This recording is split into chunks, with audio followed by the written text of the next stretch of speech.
আসসালামু আলাইকুম সবাইকে। তো আজকে আমরা পাইথনের টিপস রিলেটেড একটা ভিডিও দেখব। তো দেখেন আমাদের এখানে একটা লিস্ট আছে এবং এই লিস্টে মাল্টিপল ভ্যালু আছে। যেমন দেখেন আমরা যদি এটাকে সিলেক্ট করি তো আমাদের এই লিস্টে ২ টা A আছে।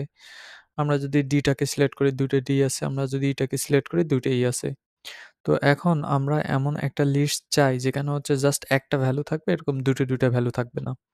হ্যাঁ, অর্থাৎ ডাবল ভ্যালু থাকবে না। আমরা ডুপ্লিকেট ভ্যালুগুলো রিমুভ করব। তো আমরা আমাদের পাইথন সিরিজে যখন সেট করেছি তখন বলছিলাম সেট কখনো ডুপ্লিকেট ভ্যালু নেয় না। সেট সবসময় ইউনিক ভ্যালু নেয়। তো আমরা যদি এটাকে সেট করে ফেলি, হ্যাঁ? সেট এ এবং এটাকে যদি প্রিন্ট করে ফেলি, প্রিন্ট এসি। তো আমরা যখন রান করব দেখেন এর ডুপ্লিকেট ভ্যালু রিমুভ করে দিছে। এট দ্য সেম টাইম আমাদের ১ম ছিল A কিন্তু আমাদের ১ম দিছে E। তো ১ম যদি E দেয় তাহলে সেটা তো আর আমাদের কাজে লাগলো না। কেননা আমাদের যে ফরম্যাট সেই ফরম্যাট ঠিক নাই। আমাদের ফরম্যাট অনুযায়ী সাজাতে হবে প্লাস হচ্ছে আমাদের ডুপ্লিকেট ভ্যালু রিমুভ করতে হবে। বর্তমানে এটা সেট আকারে আছে। এটাকে লিস্ট করতে চাইলে আমরা জাস্ট লিস্টের ভিতর সেটের ভ্যালুটাকে পাস করে দেব। হ্যাঁ? তো এখন এটা লিস্ট হয়ে যাবে। তো ডেফিনিটলি আমরা সেট ব্যবহার করতে পারি কিন্তু এখানে সমস্যা হইলো কোনো সিরিয়াল থাকবে না। তো সিরিয়াল ছাড়া যদি দেখা গেল যে আমাদের এখন এমন ভ্যালু দরকার যেটা সিরিয়ালি থাকতে হবে তো সেখানে তো আমরা সেট ব্যবহার করতে পারি না। তো এখানে একটা বড় ভালো ওয়ে আছে ফর লুপ ব্যবহার করা। যেমন আমি একটা ব্ল্যাংক লিস্ট নিলাম। হুম? এরপর আমি এই ব্ল্যাংক লিস্টের ভিতর for i in a অর্থাৎ এর মানে ভিতর যে ডাটাগুলো সেটা i কে পাস করলাম। এরপরে আমি বললাম if i not in bill so i যদি বিলের মধ্যে না থাকে তাহলে আ ব্ল্যাংক লিস্টের মধ্যে না থাকে তাহলে ব্ল্যাংক লিস্ট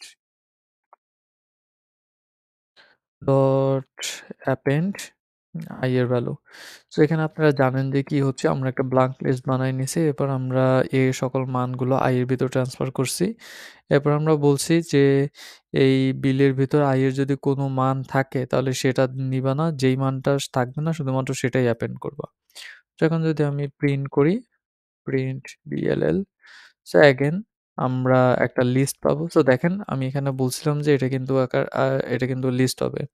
আমি যখন এটা প্রিন্ট করছি তখন ১ম বার কিন্তু সেট ছিল। পরের বার হচ্ছে আমরা লিস্ট আকারে পাইছি এবং দেখেন ১ম বার হচ্ছে ই দিছিল এখন আবার ডি দিছে।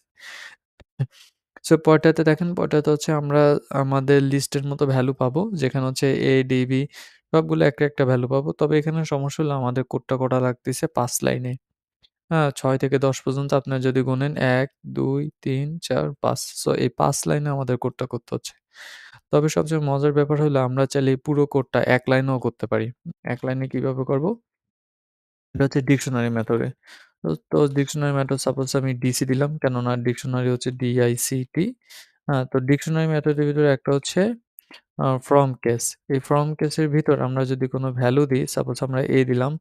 সো এটাকে কি করবে? এটাকে সে কে হিসাবে নিবে এবং আমরা জানি ডিকশনারিতে কে হিসাবে যদি কোনো ভ্যালু নেয় তাহলে সেই ভ্যালু কখনো ডুপ্লিকেট হইতে পারে না। হ্যাঁ? তো যদি সেই ভ্যালু ডুপ্লিকেট না হইতে পারে তাহলে কি হবে? সে সবসময় ইউনিক ভ্যালু নেবে।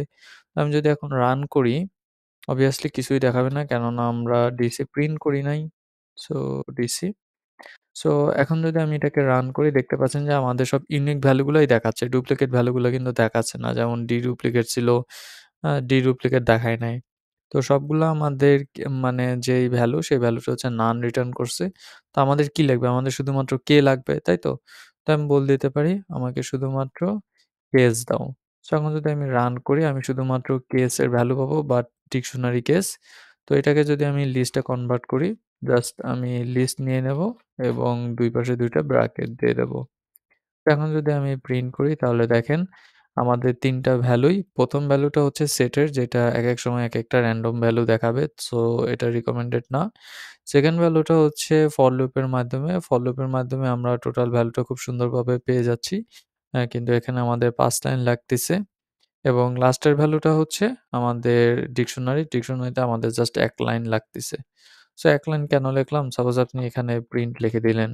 প্রিন্ট তো এখানে যদি আপনি প্রিন্ট লিখে দেন তাহলে আমাদের এই লাইনও করা লাগতেছে না। এই লাইনও আমাদের সম্পূর্ণ কমেন্ট আউট করে দিলেই হচ্ছে এবং আমি যদি রান করি আমি সেম ভ্যালুই পাবো। সো এজন্য বললাম যে ডিকশনারি মেথড যেটা আমরা ১ লাইনে করতে পারতেছি সেটা আমরা ৫ লাইনেও করতে পারি। আবার ২ লাইনেও আনঅর্ডার্ড লিস্ট হিসেবেও করতে পারি। ডিপেন্ডস অন আস যে আমরা কিভাবে করতে চাই। তো এটা ছিল আমাদের পাইথনের ১ নম্বর টিপস। সো আস্তে এরকম পাইথনের টিপসগুলাও আসতে থাকবে।